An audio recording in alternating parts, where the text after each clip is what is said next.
नमस्कार दोस्तों, welcome to my channel extreme videos. अगर आपने अभी तक इस चैनल को सब्सक्राइब नहीं किया है तो प्लीज इसको सब्सक्राइब कर दीजिए और बेल आइकन को भी दबा दीजिए अगले वीडियो की नोटिफिकेशन के लिए। तो बच्चों, आज हम कक्षा तीसरी में पार्ट नंबर तीसरा चांद वाली अम्मा पढ़ने जा रहे हैं। तो बच्चों, आप जब छोटे थे तो आप लोगों ने भी चांद के बारे में बहुत सारी कहानियां सुनी होगी और आपको भी लगता है कि भी चांद के ऊपर कोई बुरी अम्मा बैठी है। तो क्या वाकई में वहां पर कोई बुरी अम्मा बैठी है? तो चलो आज हम इसके बारे में पढ़ते हैं और देखते हैं। बच्चों, इस पाठ को अभी हम लोग शुरू करते हैं। तो हमारा पाठ का नाम है चांद वाली अम्मा। तो क्या वाकई में चांद के ऊपर वो चांद वाली अम्मा बैठी है? तो चलो आज हम इसके बारे में देखते हैं। तो इसके पहले यहाँ पर कुछ दिया हुआ कि तुम शरारत तो करती होगी, मतलब आप कौन कौन सी चीजों से शरारत कर सकती हो। तो यहाँ पर कुछ चीजें यहाँ पर आपको दी है, जैसे कि झाड़ू दिया है, ठीक है, पंख दिया है, कागज दिया है, गुब्बारा दिया है। तो भाई झाड़ू से आप कैसे शरारत करवाओगे? झाड़ू आप किसी को मारकर आप किसी को परेशान कर सकते हो। पंख पंख क्या कर सकते हो? पंख आप किसी के कान में डालकर उसको गुदगुदी कर सकते हो। कागज का तीर बनाकर आप उसको मार सकते हो। गुब्बारा आप अचानक हवा भरकर फोड़कर किसी को आप डरा सकते हो। मतलब आप इस तरह की शरारतें कर सकते हो। लेकिन बच्चों, आपको इस तरह की शरारत बिल्कुल भी नहीं करनी है। तो चलो बच्चों, अभी हम देर न कर इस पाठ को यहाँ पर शुरू करते हैं। बहुत समय पहले की बात है, एक बूढ़ी अम्मा थी, बिल्कुल अकेली। मतलब बहुत समय पहले की बात है, एक बूढ़ी अम्मा थी और बिल्कुल अकेली। उसका अपना कोई ना था। घर का कामकाज उसे खुद ही करना पड़ता था। भाई सीधी सी बात है, उसके घर में अगर कोई नहीं होगा तो उसका पूरा काम उसको खुद ही करना पड़ेगा। सुबह उठकर कुएं से पानी लाना, खाना बनाना आदि, मतलब इतना सारा काम उसको सुबह उठकर करना पड़ता था। पानी भी निकालना पड़ता था कुएं से और खाना भी बनाना पड़ता था। उसके साथ एक परेशानी थी, उसके साथ एक परेशानी थी। अरे भाई, उसके साथ क्या परेशानी हो सकती है? चलो देखते हैं।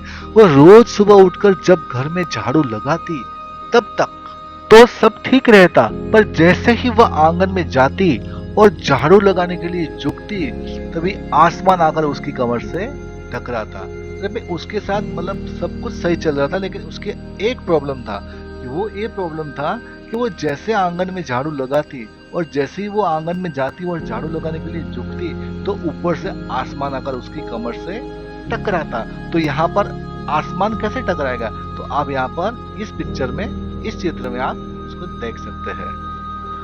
हाँ तो बच्चों, आप इस चित्र के अंदर अम्मा की कुटिया और अम्मा का आंगन आप देख सकते हो और बाहर में एक बिल्ली भी बैठी है और कुछ कबूतर उड़ रहे हैं। और सुबह सुबह में वो अम्मा हाथ में झाड़ू लेकर वो अपने आंगन को साफ कर रही है। लेकिन उसके साथ एक परेशानी है, वो ये है कि भाई आसमान आकर उसकी कमर को टकराता है और उसको झाड़ू लगाने नहीं देता है। इसका मतलब कि आसमान उसको परेशान कर रहा है, जो आप इस चित्र में साफ साफ देख पा रहे हो। अम्मा उसे घूर कर देखती तो वह थोड़ा हट जाता, फिर वह जैसे ही दोबारा झुकती आसमान फिर अपनी हरकत दोहराता। मतलब अम्मा उसको घूर कर देखती थी, मतलब गुस्सा करके देखती थी, तो वो थोड़ा सा हट जाता था। लेकिन जैसे ही अम्मा दोबारा झाड़ू लगाने के लिए झुकती तो आसमान फिर से वही हरकत दोहराता, मतलब वो फिर से उनको परेशान करना शुरू कर देता। एक दिन, दो दिन, 3 दिन लगातार यही क्रम चलता रहा। अम्मा झाड़ू लगाए और आसमान उसे तंग करे। मतलब 1 दिन हुआ, 2 दिन हुआ, 3 दिन हुआ, लगातार यही चलता ही जा रहा है, चलता ही जा रहा है और आसमान उसको परेशान करते जा रहा है। एक दिन कुएं पर पानी भरने को लेकर अम्मा का किसी और से झगड़ा हो गया। एक बार अम्मा अपना पानी लेने के लिए एक दिन कुएं पर पानी भरने को लेकर अम्मा का किसी और से झगड़ा हो गया। मतलब अम्मा अपने घर के पानी के लिए कुएं पर गई थी, तो वहां पर किसी के साथ उसका झगड़ा हो गया। अम्मा जरा गुस्से में थी। वह झाड़ू उठाकर आंगन में गई और जैसे ही झुकी आसमान ने अपनी आदत के अनुसार उसे फिर छेड़ा। तो बच्चों, आप यहाँ पर देख सकते हैं कि अम्मा पानी भरने के लिए कुएं पर जाती है, ठीक है। तो वहां पर उनकी किसी के साथ बहस हो जाती है, जिसे आप ये चित्र में देख सकते हैं। तो किसी के साथ उनकी बहस हो जाती है। तो भाई बहस होने के बाद उनको भाई गुस्सा आ चुका था और वो जैसे ही घर जाती है और जैसे ही वो झाड़ू लगाने के लिए झुकती है फिर से वही आसमान आकर उनको परेशान करना शुरू कर देता है।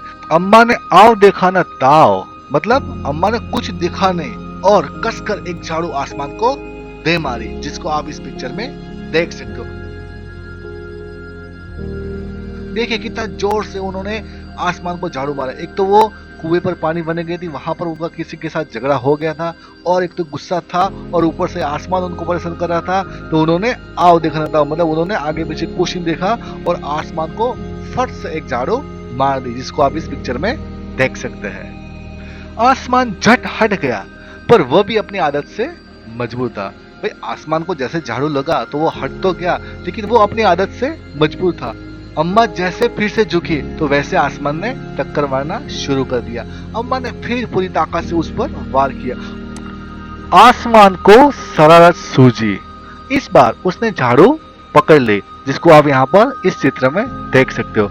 उधर अम्मा भी झाड़ू पकड़े थी। रस्साकसी शुरू हो गई। झाड़ू का ऊपर वाला हिस्सा आसमान पकड़े हुआ था, नीचे वाला अम्मा। दोनों छोड़ने को तैयार नहीं थे। अम्मा चिल्लाई, छोड़ मेरा झाड़ू, मेरे पास एक यही झाड़ू है। मतलब आसमान को शरारत सूझी। जैसे ही अम्मा ने आसमान को झाड़ू से मारना चाहा तो आसमान ने क्या किया, ऊपर वाला जो सिरा है उसको पकड़ दिया और नीचे वाला सिरा है वो अम्मा के हाथ में है। दोनों में रस्साकसी शुरू हो गई और अम्मा चिल्ला रही है, अरे भाई छोड़ दो, मेरे पास सिर्फ एक ही झाड़ू है, मेहरबानी करके आप मेरा झाड़ू को छोड़ दीजिए।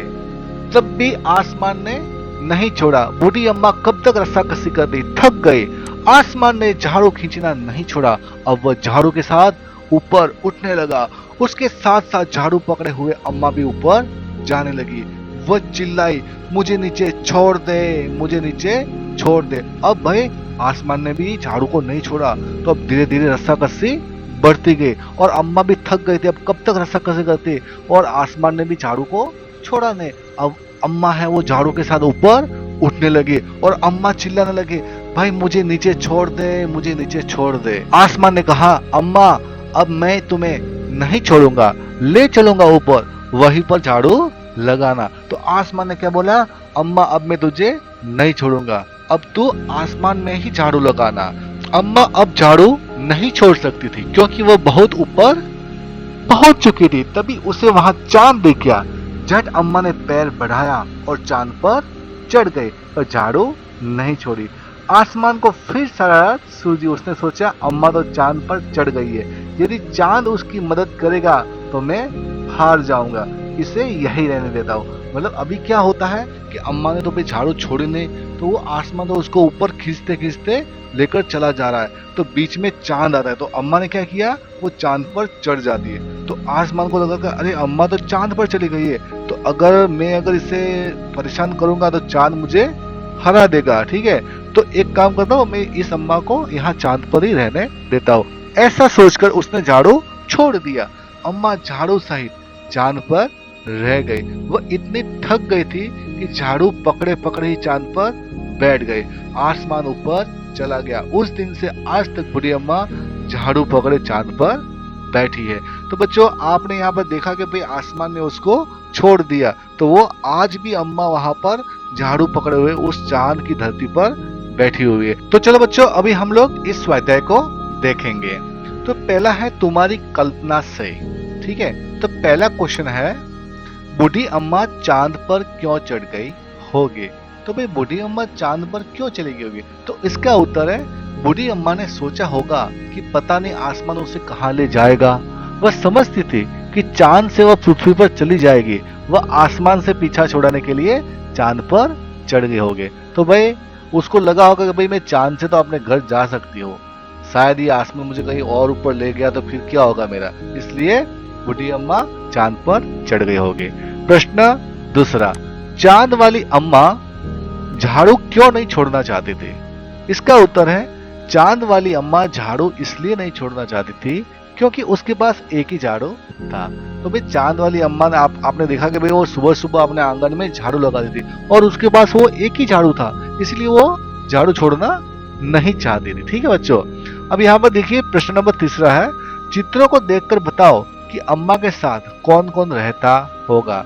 मैंने पाठ में आपको समझाया था कि भाई उस चित्र में आपको क्या क्या दिख रहा है। तो यहाँ पर अम्मा के साथ बादल, तितली, आसमान, चिड़िया और झाड़ू वहां पर रहते हैं और उसके साथ एक बिल्ली भी रहती थी।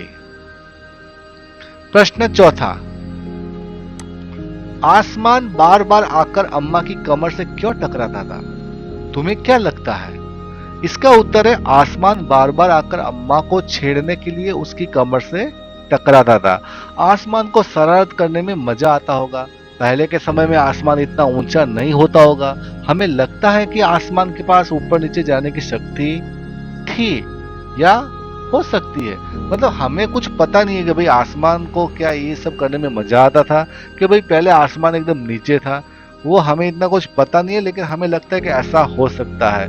रूठना मनाना, जब बूढ़ी अम्मा उड़ी जा रही थी तो उन्होंने आसमान को हर तरह से मनाने की कोशिश की। बताओ उन्होंने क्या क्या कहा होगा? जब बूढ़ी अम्मा उड़कर ऊपर जा रही थी तो भाई उन्होंने आसमान से कुछ तो कहा होगा ना, तो भाई क्या क्या कहा होगा? तो सबसे पहला यहाँ पर है घबरा कर। तो उन्होंने घबरा कर क्या कहा होगा? तो यहाँ पर उन्होंने कहा होगा अरे बेटा ये क्या कर रहे हो। तो ये उन्होंने घबरा कर कहा होगा। अब आएगा गिड़गिड़ा कर। तो इसमें आएगा बेटा मैं नीचे गिरकर मर जाऊंगी, मुझे छोड़ दो। तो ये उन्होंने गिड़गिड़ा कर कहा होगा। और गुस्से में क्या कहा होगा? तू छोड़ता है या नहीं, तू मुझे छोड़ता है या नहीं, ये उन्होंने गुस्से में कहा होगा। अब यहाँ पर तरकीब सूझने पर, मतलब उनको कोई आइडिया आता है तो उन्होंने क्या कहा होगा? बेटा मुझ बुढ़िया को ले जाकर क्या करोगे, मुझे छोड़ दो, अब मैं तुम्हें नहीं मारूंगे, उन्होंने ये कहा होगा। घूरना, अम्मा उसे घूर कर देखती तो आसमान थोड़ा हट जाता। कब कब ऐसा होता है जब तुम्हें कोई घूर कर देखता है? जैसे मेरा दोस्त मुझे घूर कर देखता है जब मैं उसका मजाक उड़ाता हूँ। तो जैसे कि जब मैं अपने दोस्तों का मजाक उड़ाता हूँ तो वो मेरे सामने घूर कर देखते हैं। अब यहाँ पर है मेरे पिता। तो इसमें क्या आएगा? मुझे घूर कर देखते हैं जब मैं शरारत करता हूँ। मतलब मेरे पिता है तब घूरते जब मैं कोई शरारत करता हूँ। मेरे शिक्षक, तो मुझे घूर कर देखते हैं जब मैं पढ़ाई नहीं करता हूँ। वो तो आपको पता है कि जब आप पढ़ाई नहीं करोगे तो शिक्षक आपके हैं वो आपके सामने घूरेंगे। ठीक है। अब मेरी बहन मेरा भाई, तो भाई मेरी बहन घूर कर देखती है जब मैं बड़ों से झगड़ा करता हूँ। मतलब मेरी बहन है वो बहुत अच्छी है, वो कहती है किसी के साथ झगड़ा नहीं करना है, उसके बावजूद भी अगर मैं झगड़ा करता हूँ तो वो मेरे सामने घूरती है। मेरा कोई भाई नहीं है। दम लगा के हईशा, रस्सा कस्सी के खेल में दो टोलियों के बीच में खूब खींचातानी होती है। कुछ और खेलों के नाम लिखो जिनमें दो टोलियां खेलती हो। तो यहाँ पर 1, 2, 3 और 4 खाली जगह दी है, तो आप उसमें लिख सकते हैं। पहला है खो खो जिसमें भी दो टोलियां होती है, दूसरा है कबड्डी, तीसरा है शतरंज और चौथा है क्रिकेट। इन चारों खेलों में आमने सामने टोलियां होती है। साफ सफाई, घर की सफाई करने के लिए किन किन चीजों का इस्तेमाल होता है? तो इसका उत्तर है झाड़ू, पोछा, पानी, फिनाइल और ब्रश का उपयोग हम लोग ज्यादातर करते हैं। प्रश्न नंबर दूसरा, किन किन मौकों पर तुम्हारे घर का सारा सामान हटाकर खूब जोर शोर से सफाई होती है? मतलब आप ऐसा कौन सा दिन आता है कि जिस दिन पूरा घर का सामान इधर उधर कर हम लोग पूरा घर का सफाई करते हैं? तो इसका उत्तर है नवरात्र, दीपावली, अगर कोई शादी ब्याह है, जन्मदिन और मेहमानों के आने पर घर का सारा सामान हटाकर खूब जोर शोर से सफाई होती है। ये मौके खास क्यों हैं? इसका उत्तर है दीपावली सबसे बड़ा त्योहार है जो साल में एक बार आता है। मेरा जन्मदिन भी वर्ष में एक बार आता है, तो घर में पार्टी का आयोजन किया जाता है। विवाह तो एक बार ही होता है, इसलिए घर की साफ सफाई की जाती है। इन मौकों पर मेहमान भी आते हैं। नवरात्र पर प्राय घर में देवी माँ का आगमन होता है। इस उपलक्ष्य में कीर्तन का आयोजन भी किया जाता है।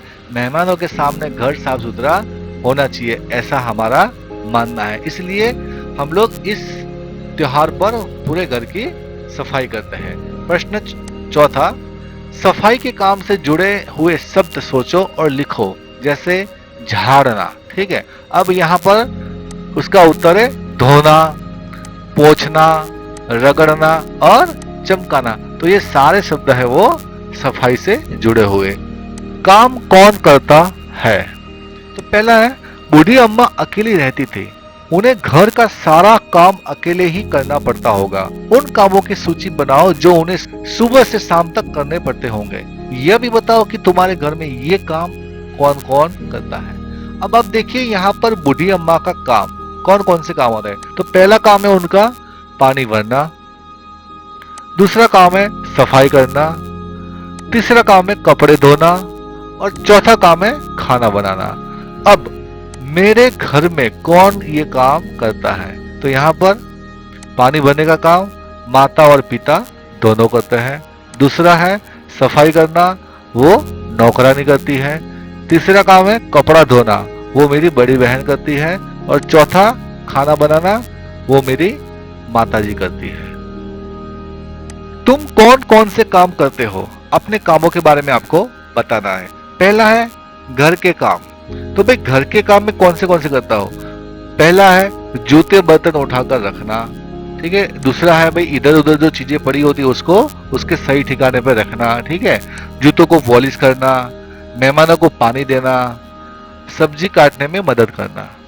चलो घर से बाहर के काम। तो भाई दूध लाना, सब्जी लाना, दुकान से कोई सामान लाना, सब्जी वाले से सब्जी लाना और ट्यूशन जाना, ये सारे में काम घर के बाहर में करता हूं। कितने नाम कितने काम। इस कहानी में नाम वाले और काम वाले कई शब्द आए हैं, उन्हें छांट कर नीचे तालिका में आपको लिखना है। तो भाई सबसे पहला नाम वाला शब्द है आसमान, दूसरा है चांद, तीसरा है पानी, चौथा है झाड़ू। अब काम वाले शब्द मतलब जिसमें आपको कोई काम होता हुआ दिख रहा है। तो पहला है झाड़ू लगाना, दूसरा है खाना बनाना, तीसरा है पानी लाना और चौथा है उठाना। तो ये सारे जो शब्द है वो काम वाले शब्द है। तुम्हारी शरारत। अपनी किसी शरारत के बारे में लिखो। अरे आसमान की शरारत तो कुछ भी नहीं, मैंने तो एक बार मम्मी पापा के साथ लाल किला देखने गया था। मम्मी पापा ने कहा तुम यहाँ से बाहर मत जाना। मैंने सोचा बाहर पता नहीं क्या होगा जो यह मुझे मना कर रहे हैं, पर मैं कहाँ मानने वाला था। मैं बाहर जाकर दुकानें व उनमें रखे खिलौने देखने लगा और खिलौने इत्यादि देखते देखते मैं रास्ता भूल गया। मैं एक कोने पर छुपकर खड़ा हो गया। उतने में मेरे पापा को मैंने जाते हुए देखा तो मुझे एक शरारत सूझी। मैंने उनको आवाज लगाने के बजाय उनके पीछे पीछे चलने लगा। तो मेरे पापा बहुत परेशान हो गए और फिर मैंने पीछे से आवाज लगाई, पापा पापा। तो मेरे पापा ने मुझे उठाकर गले से लगा दिया। तो बच्चों आपको इस तरह की शरारत बिल्कुल नहीं करनी है, क्योंकि आप इस तरह की शरारत करने पर खो भी सकते हो। तो बच्चों मैं आशा करता हूँ कि आपको ये मेरा पाठ, मेरा पढ़ाने का तरीका आपको पसंद आया होगा। तो आपको अगर ये वीडियो पसंद आया है तो इस वीडियो को लाइक कीजिए, शेयर कीजिए और कमेंट कीजिए। और इस तरह के और भी एजुकेशनल वीडियो के लिए प्लीज मेरी चैनल को सब्सक्राइब कीजिए। तब तक के लिए थैंक यू। जय हिंद।